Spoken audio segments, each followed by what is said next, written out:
All right, we're live. Hello, everybody. My name is Sunny Ray. This is the Sunny Ray Show. Today I'm with Charbel Daniel. Charbel, are you in Nova Scotia? I am You Burnside, are. Dartmouth Okay. side of Nova Scotia. Yeah, Cool, cool. So I'm here in Canada as well. So nice to meet you. Thanks for being on the show. Okay, so I usually like to kick it off with just if you can share what Northwood is, what you guys are doing there, maybe under a paragraph or so, and then we'll put that topic on ice and come back to it kind of near the end of the interview, and we'll focus most of the time on your story, and how you're kind of arriving at the worldview that you're at right now. Yeah. that's wonderful. So nice to meet you too, and thank you so much for the opportunity to be on your show. So I'll start with Northwood. Northwood is a group of companies, a not-for-profit organization that operates across the entire continuing care sector. So providing care in home, community, affordable housing, and long-term care for our seniors. And as you know, that's a growing demand in Nova Scotia and Canada and the world in general. Our focus is on providing a community of belonging and dignity for our seniors. We're very passionate about our values, mission, vision, and just driving quality care and ensuring one of our philosophies is that we say live more, which means it doesn't mean adding years to life, it means adding life to those years. And so that's what we're focused on is that dignified living aspect and ensuring that people's best years are not necessarily behind them. Yeah, and I was reading about how you guys are exploring, thinking about, looking at ways of deploying AI and robotics for patient care, for elderly care, and I think that's just a fantastic. So I'm really excited to roll up our sleeves and get into it. However, I always find like these stories fall flat unless we've got a bit of perspective on the person and kind of where they're coming from. So I was going to ask you a couple questions if that's okay. You were born in Nova Scotia to parents who fled, Lebanon in the late '60s. What do you remember most about how they built a life here from nothing? Think grit would be the word that sums it up. I mean, when you're leaving a country and leaving a life behind where you've really got nothing left to lose, you've lost most of it, and trying to start fresh, you need grit, you need persistence and commitment. I think about the hard work and the life that my parents went through and how much further ahead I get to start my life because of them, especially in light of the fact that well, and this was in the 60s, so we're talking, 60 plus years ago. And with recent news of things that are happening right now in Lebanon and the Middle East, not a lot has changed, unfortunately. Still not an ideal place to be at the moment, and hopefully peace will be there at some point and permanently. So I'm just grateful. I'm grateful for the fact that they decided to do what they did. I know when I was born, I'm the youngest of four. So by the time I came around, my parents had actually come to Canada hoping that things would resolve in Lebanon and eventually move back and continue life there. So when I was born, my parents did move back. I was 3 when they moved back. I started schooling there, and war broke out again. This was in the mid to late 80s. And some of my earliest childhood memories are being in a bomb shelter. I remember seeing trace fire AA guns going in the sky, thinking it was fireworks or something like a light show that was mesmerizing, not truly understanding the severity and how dangerous it was until we fled by boat to Cyprus and spent a couple weeks there and then came back to Canada. And it wasn't until that point that my parents had decided that this is now home. Nova Scotia is home. It's no longer a plan of let's just temporarily wait things out and go back. This is where we live. This is home. This is the country of opportunity. And we would visit Lebanon when possible, as often as possible. And you grew up between Lebanon and Canada. So how did that dual culture upbringing shape the way you see the world today? I believe it made me more grateful for what we have here. And I'm not sure that everybody truly realizes how blessed we are with our lives here, the amenities that we have access to, the simple dignified choices and opportunities that we have that every human being should have access to. These are not common around the world, not common in Lebanon. I look at what we have here for infrastructure for our aging population. Sometimes we call it the gray tsunami or that we have an aging problem, and it's not a problem. It's an opportunity. It's a blessing that people get to live this long and that we get to support them and be around the people who built the world that we're walking on right now.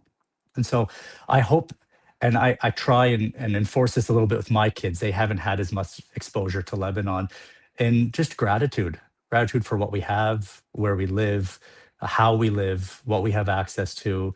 Um, Sometimes it's just the peace of mind, knowing you can sleep in the comfort of your home, or hopefully have access to things that you need, and wake up the next day, and generally just doesn't disappear overnight for no reason.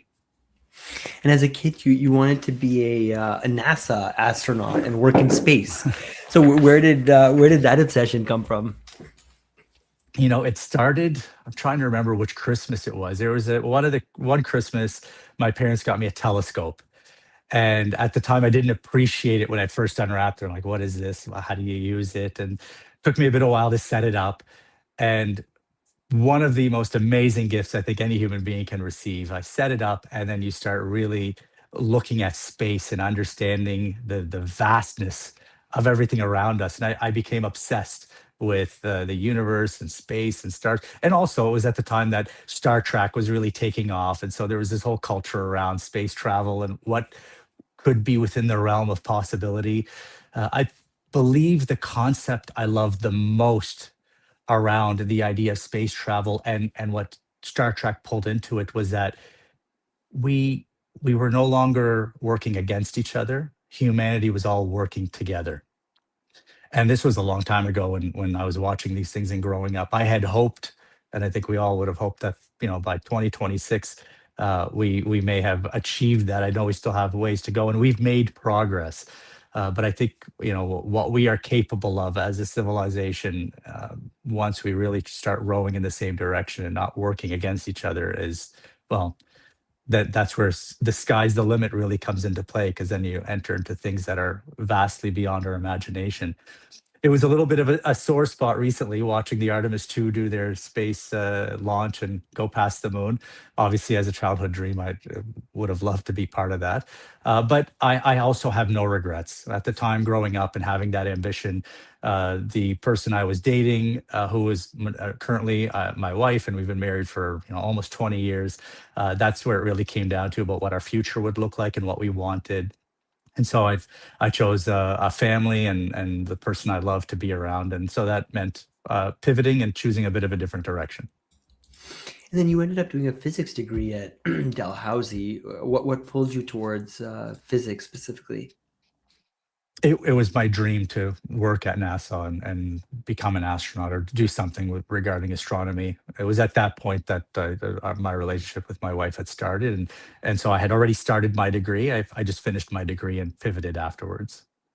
And then I heard there was like a conversation with you and your then, I guess, girlfriend, right now wife, that changed your whole career path. Can you, like, I guess you touched on it a little bit, but can you walk us through that moment a little bit? Yeah, as things were becoming more serious and we were trying to determine, what our futures would look like, we're both very family driven and really love our family support, being around family. And uh, that life would have not been on that path, as you can imagine, working in a different place where our parents don't live. Her parents live in Melbourne, Australia. My parents live in Halifax, Nova Scotia. And so it was more of a decision of what would be the life and where would we live together, where we could be surrounded by family and make sure that our family had the support of family around them. And that's really what the conversation was that transpired to having a bit of a mind shift on my end and taking a different path. And how did your parents' kind of like entrepreneurial mindset rub off on you growing up? Um, it was a lot of the conversation that we had at our dinner table. I mean, my parents arrived in Canada. My dad started as a janitor at the Victoria General Hospital 7A. My mom worked as a seamstress just to get their legs underneath them to start working. They started to build a bit of a life, almost the typical immigrant story. However, my dad and mom were very driven. And so as they started to build that life, they started to find a business that they could develop or do something. And they entered into buying a grocery store, and savings from that led to buying some units for rent. And then at the time, you had the opportunity to do a joint venture when it came to construction. So my dad had partnered with somebody that had land. They entered into construction of rental units, developed that from there, and just evolved from that point. And then you went from physics major to frontline paramedic in an ambulance, right? So what was your first real call like? Um, I froze. Maybe I don't know if that's the typical reaction, but I remember doing my first call with my preceptor as a student, and you've just learned all these things, right, what questions to ask, all these acronyms in your head, the very basic of what to do and engage in conversation. We arrived at the first call. My preceptor goes, this seems to be a bit minor, so we're not worried about the urgency of it. Why don't you go ahead and take lead? And I was excited. Yes, I can't wait. This is the moment it's all been building up to, the education.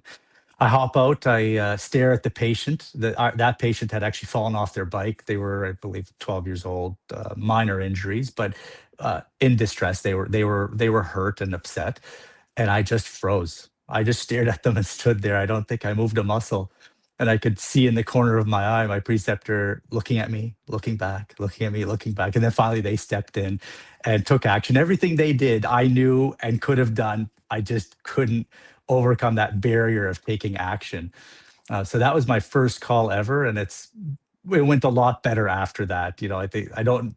Uh, I then went into education myself and did a lot of training with paramedic students. I worked at the college for almost 10 years, and also realized that my initial reaction wasn't that different from anyone else's initial reaction. It's not natural to be in those situations or to be comfortable around those situations until you've had enough exposure. Some people are natural; they get in, they're just comfortable. It wasn't natural for me. And when did you realize you weren't going to be a medic forever and that, leadership was your real game? Um, Fairly quickly, for odd reasons, though. I never truly understood how little I could stomach the things that I was going to see and that frontline care providers or people in healthcare generally see. Blood, gory things like that. They're not my strong point. I see them, I get queasy. But even more so, the situations you enter into really difficult situations to wrap your head around, and entering those were very challenging for me. I have massive admiration and deep respect for all healthcare providers for the work that they do, because I know that it was difficult for me and that I deep down couldn't stomach it or sustain it for long. So I know and appreciate the fact that not only is that work important, but it's even more important to ensure that those team members are supported, that they have the resources they need to be healthy and have a long, good career. Or else it's not only going to be short, but it could be abrupt and it could be traumatic. And you ran operations for 1,200 clinicians in New England as the COO of MedLife. What did running a system at that scale teach you that the ambulance never could?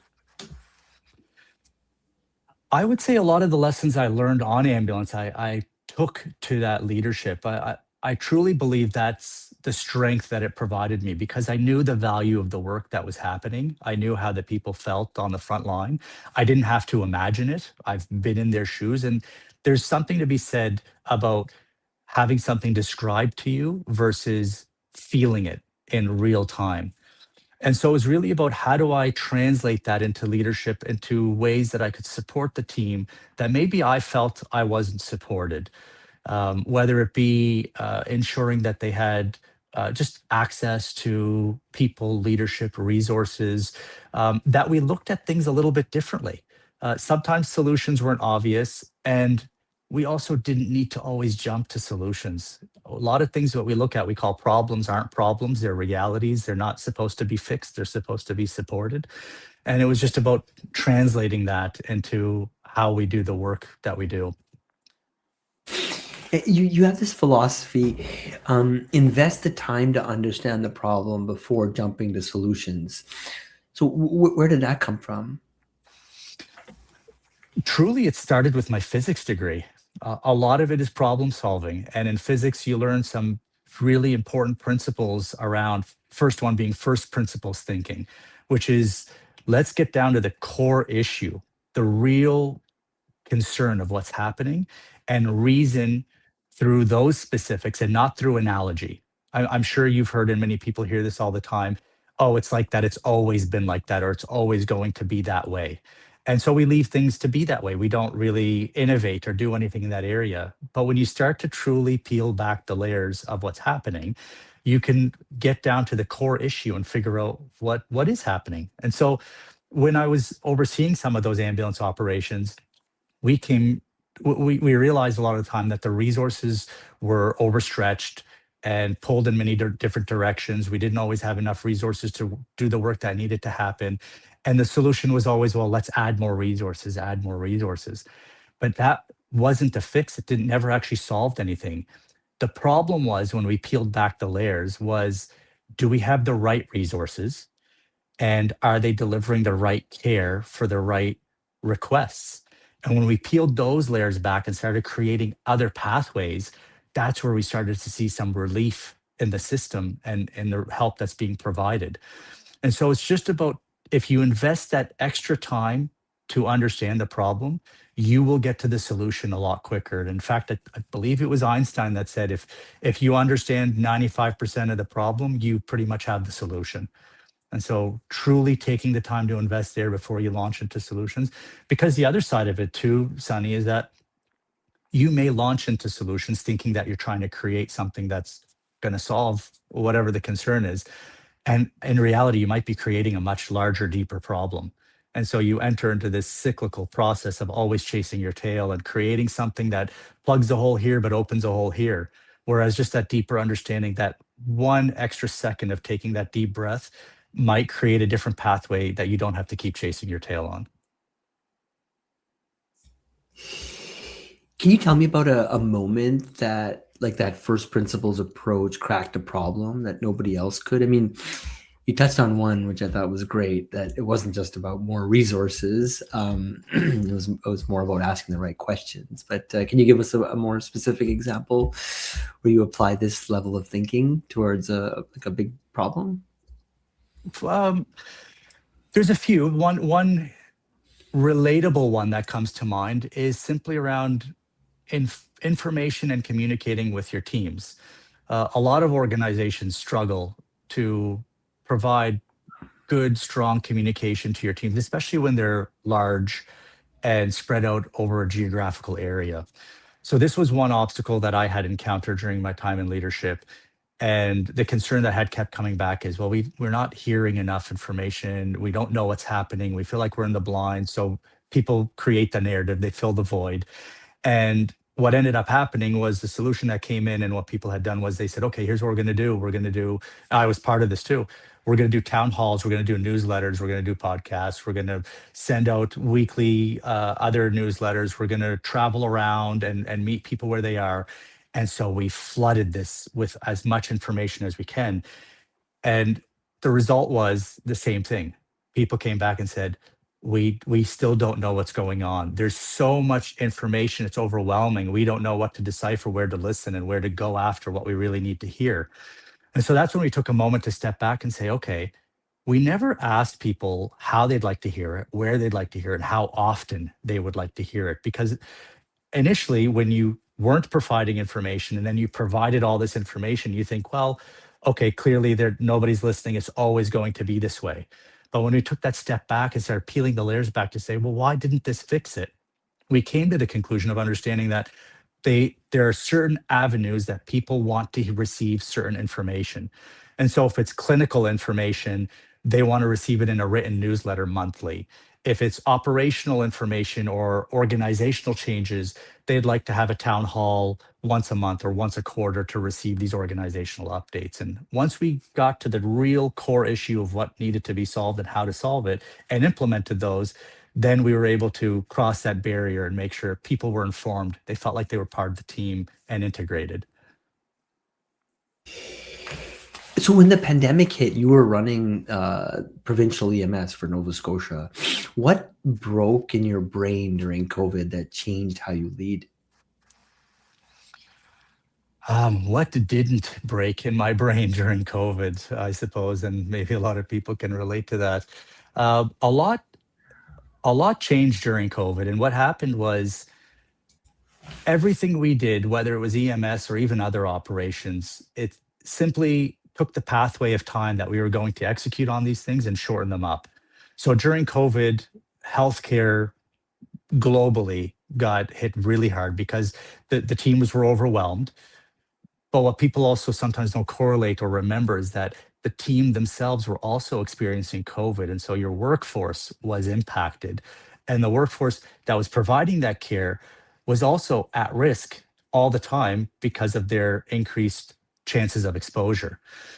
And so it became an idea of how do we change this model of care? How are we can't just send everything to everyone all the time, especially when it's not needed. And the analogy I thought of, and I've used at the time when all of this was happening was, well, when you think of police, in EMS, you've got two paramedics and an ambulance, and that's pretty much the highest level of resources you can send. So imagine on the policing side of things, if every time somebody called 911, you didn't send a police officer and a cruiser, you said SWAT. That's what we were doing in EMS. We were essentially sending our SWAT teams every single time somebody called. It was the highest level we could do. And so it became a moment to reflect and say, 70, 80% of the work that's done in EMS and the 911 calls that come in, and I don't want to give a caveat to this. When I say non-urgent, I mean non-urgent in the context of heart attack, trauma, things like that. But every call that comes in to the individual, it is urgent, and I respect that.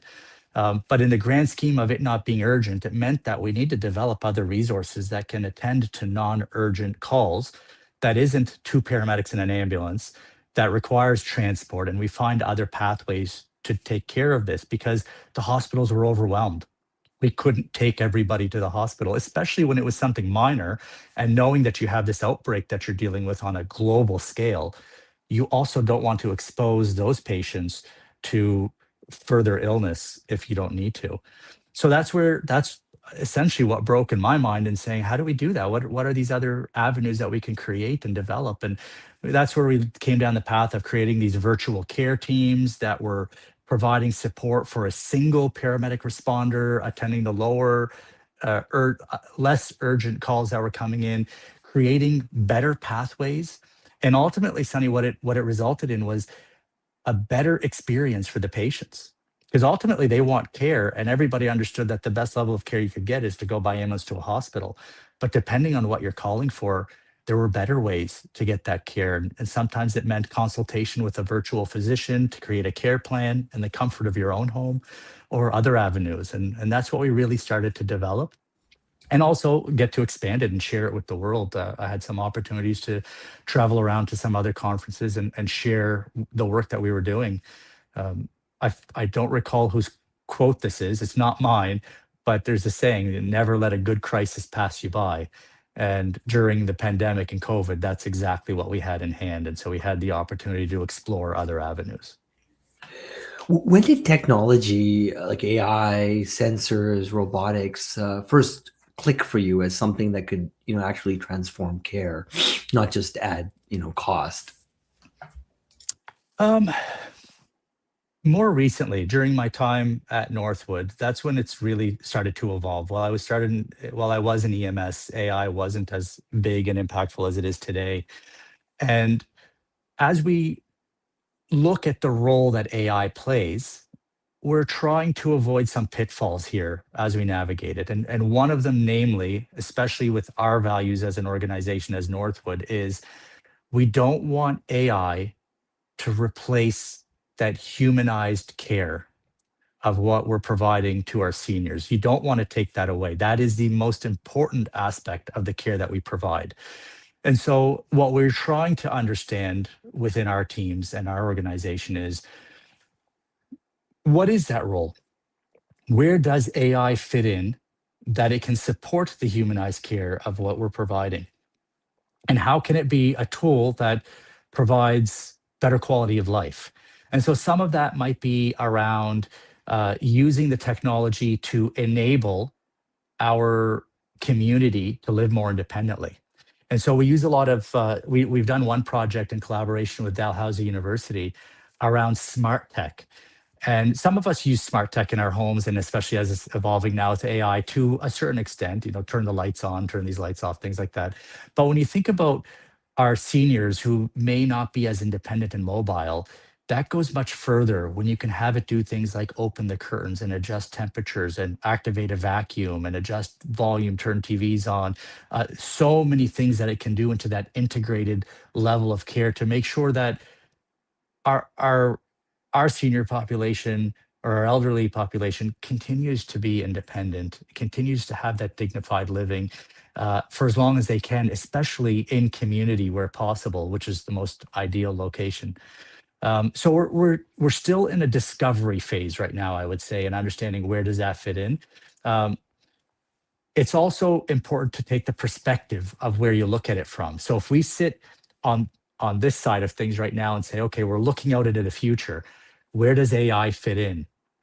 We start getting into a lot of wearable analytics on providing data back on our seniors to say, well, okay, we see these habits, this is how they're performing, this is what's changing. It creates all that data, AI deciphers it, gives us some predictable information, and we start to use that on providing better care. That might be a little bit different if we fast forward and we flip to the other side of things and we say, okay, but we want to provide humanized care, which means more human interaction. Is that still the approach? And right now, those kind of bump heads to each other because having something automated really removes that human aspect, though it might give us more information. It's really about quality over quantity. And for us, quality is around that human connection, something that AI, in my opinion, will never be able to replace. So we just have to be cautious in how that plays into it. There comes a place where it can help with independence, it can help with dignity, it can help with efficiency, but we just want to be cautious that we don't take it too far to the point that it replaces humans in providing that compassionate care for other humans. You're writing a book called The Problem with Solutions. What's the core idea that you want people to walk away with? So that book I've completed. I published it a little over a year and a half ago, and the real idea is just about taking the time to understand the problem or taking the time to understand the situation in general, what you're trying to achieve. Think before you leap. A lot of these common nuances a lot of people have heard, but truly about understand what you're about to endeavor on before you launch into it so that you can do these incremental changes and you don't overshoot things. And I gave that example earlier about the communication piece. Without understanding the problem, we started with not enough communication and we thought, okay, we're solving this. We threw all these communication tools at it and we still didn't solve the problem. We just swung too far. But if we'd taken a moment to breathe and understand it a little bit more, we would have more efficiently solved the problem and achieved our goal much quicker than creating another one and eventually taking the longer path to get there. And that's all I'm asking people to do is just to take that time to truly understand what's going on.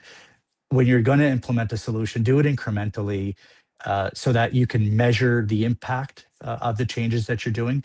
Too much change becomes hard to measure. And if you can't measure the change, you don't know what's working, what's not. You end up implementing a bunch of tools and you don't know what you've really accomplished. So it's just about take your time, understand a little bit more, and don't reason through analogy. If I could just kind of repeat that piece, don't reason through analogy. That's how we innovate by challenging the status quo and avoiding that pitfall of saying it's always been that way. You took over Northwood in July 2024 as CEO. What's the mission that you signed up for? Um, I would believe the main mission around Northwood is about that dignified living.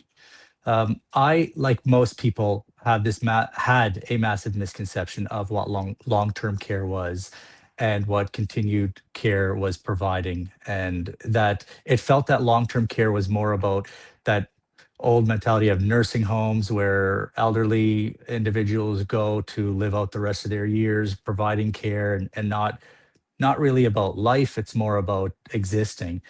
And when I learned more about Northwood and the mission here, and it was truly not about that. It wasn't about length of time. It was about quality of time. And how do you enhance people's lives? And that mission comes through in spades through the passion of the work that the team is doing day in and day out. Always challenging the status quo on how we can always do better. One of the things that we have is our foundation, and our foundation is also driving forward different fundraising avenues on providing other programs that aren't typical. So we've got our Dignified Living Fund, which is an amazing fund to have, and I'll talk about it in a moment. But it's one of those things where it's great to have, but you wish it didn't have to exist. And so our Dignified Living Fund, we do fundraising so that we can provide the basic necessities to our elderly population under our care that aren't necessarily funded otherwise. And that means dental care, foot care, mobility aids, hearing aids, some general necessities that our home care providers that have gone into people's homes to support them found that some of our seniors are sleeping in their chairs because they can't afford a bed. So our Dignified Living Fund provides that fund to say, well, we'll provide you the necessities through this fund and this charitable organization so that you can live with dignity, because nobody at any part of their life should live without dignity. And so that passion, that mission really resonated with me. It's been the underlying theme throughout my career, whether it be through EMS or other avenues throughout life, is my personal goal when I think about what I'd like to achieve at the end of the day is I'd love to know that if at least one person was able to breathe easier because of something that I was able to support or a role that I was able to play, or if I could say that I made the world just a little bit better, just contributed to making it a little bit better. If we all did that, I just think it would be wonderful where the world would be today. And even more, that evolved over time even further, especially as I started to have a family and have kids. And I think about the world that I want to leave them in. And I think about the values that I want to instill upon them and the lessons I want them to learn, that we have to really look out for others. It can't be that we are just looking out for ourselves. And Northwood is all about that. And so that really resonated with me. And I think it's important that if you're going to work in an organization and work with a team, your values have to be aligned. If they're not, you can pretend for a little bit. You may last for a little while, but that's going to eventually shine out, and you're going to feel that it's not the right fit. Tell me about smart tech, voice activated systems, sensors, robotics, helping seniors stay independent.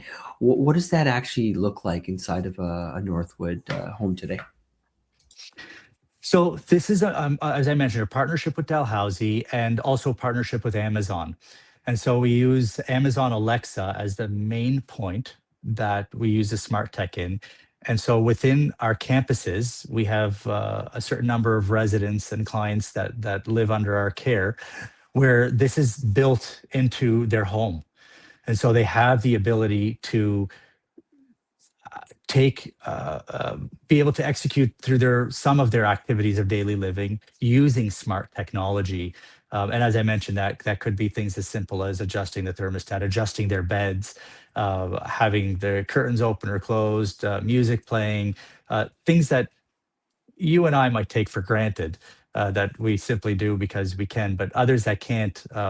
And you also worry that sometimes we don't understand that perspective, that those individuals who can't execute on those things or do those simple tasks because of many underlying reasons, they at times, though they don't vocalize it a lot, may feel like they're a burden and they don't ask for help as much as they should. And so we want to make sure that those tools are available. And now we've gone further into the team has looked into robotics, and we have things like automated robotic feeders where people can now, otherwise that couldn't feed themselves, can go to the dining area with the rest of the residents, have this robotic feeder set up in front of them. And it is a moment of awe when you see how these feeders work, because they're set up in ways that it can be either be voice activated or motion activated. They're very safe. They can feed anything using a spoon for soup or fork for any other meals. It can have a dish where it's got multiple compartments, and the resident that's using it can switch between the different parts of the dish to eat what they feel like eating at the moment. It's wonderful seeing these advancements in technology that are providing that dignified living and independence that otherwise, didn't exist just a few years ago. Humanoid robots are getting real fast. Where do you see them fitting into elder care in the next 5 years? Well, that's a tough one. Um,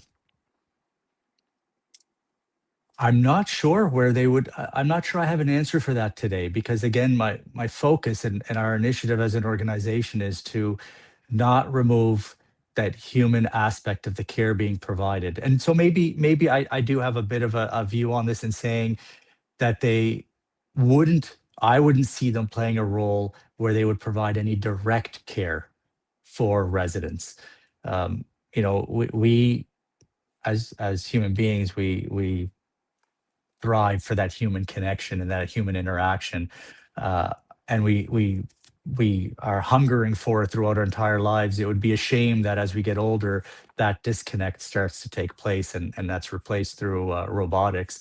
I suppose that they will play a role somewhere within long-term care, but it definitely would not be, in my opinion, through direct care for our clients or residents that we're providing care for. Interesting.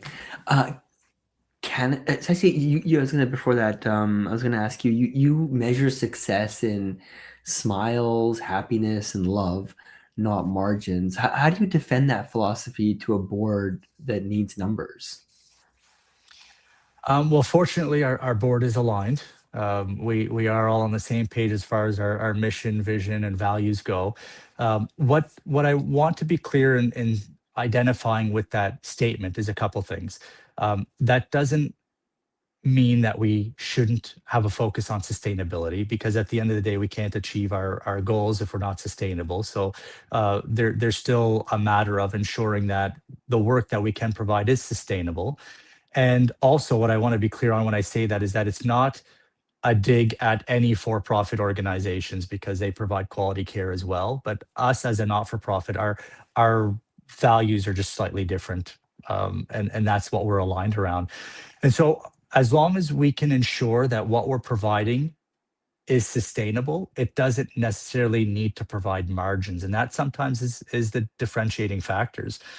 Because as a not for profit, it means that if some of our social enterprises are able to draw in some margins, for us, that's reinvested in programs for our seniors in our communities. And that's our ultimate goal, is how do we continue to reinvest? Everything that we do is either done at the bare minimum that it can be done, or if there is room for any additional growth, it's simply reinvested. And I believe that's an important quality of what makes us unique, and what makes our values aligned with the teams that we work with, because they want to see the best care provided, and we want to continue to look at ways that we can do better. And that's one of our values, is that we can always do better. So we challenge ourselves on a daily basis. Awesome. Well, Charbel, maybe tell people where they can learn more about Northwood and yourself. Are you on LinkedIn, and maybe the website for the company as well? And then we can bring this one to a close. Thank you so much. Thank you. So yeah, we're online. So look us up at Northwood Care on the website. Check out our website, and you can see the different areas that we operate in. As I mentioned, we operate across continuing care. So that's home care, long-term care, affordable housing. We have a career college where we now train CCAs, and we're growing that as well. We've got our foundation, our tech arm, and so many more programs that we offer throughout each of those branches, whether it be adult day or many of the funds that we raise funds for. But at the end of the day, I guess what I want to say in closing is we're not we're not building a company as an organization here at Northwood, we're building a future where we see aging as something that shouldn't be feared, but something that's supported with dignity, community, and meaning.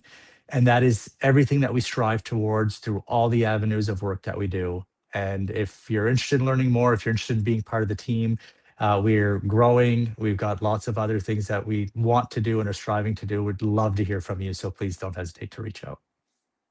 Okay, thank you all. I see we have about 30 people listening live as well. Thank you all for tuning in. And until next time, take care. And Charbel, just hang back for 1 minute.